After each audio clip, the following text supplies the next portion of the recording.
ნათლობა ანგარებით. რამდენად ხშირია და რამდენად დიდი ცოდვაა. ძიმე ცოდვაა, ძალიან ძიმე ცოდვაა ჩემო კარგო და აი როგორც ვთქვი, ეს მეორე შოუბაა წარმოიდგინე. უდიდესი რამ ხდება ამ დროს.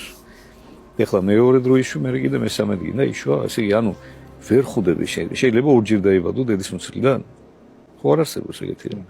ამიტომ არის რომ ეხლა თუ მონათლული ხარ, იგი დამთავრებულია უკვე ეხლა იმის გამო, რომ ვიღაცა გავლენიანი ნათლია ყავდეს, ცხოვრებაში გამოგადგეს, შენ შვილებს გამოადგეს და ამიტომ აკეთებ ეგეთ რაღაცას, არასწორია. ეს არის ზოგადად ანგარება, არის ცოდვა, ერთ-ერთი უმძიმესი ცოდვა.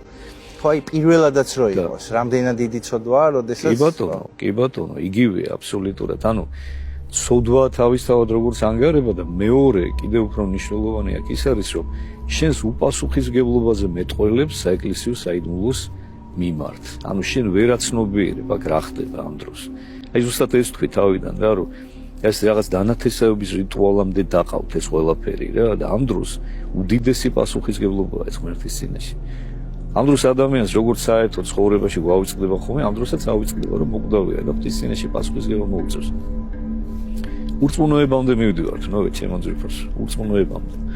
რწმენა არ აქვს ადამიანს ამ დროს. ან რაღაცა თავისებური კერძო სარწმუნოება აქვს თავისებურად რომ ჯერათ აი დღეს მაგალითად ესე გავრცელებული რო არის ღმერთზე უფრო კაცთმოყვარეები და ღმერთზე უფრო ხუმანურები რო არიან რა და რა ვიცი მაგალითების მოყვანა შემიძლია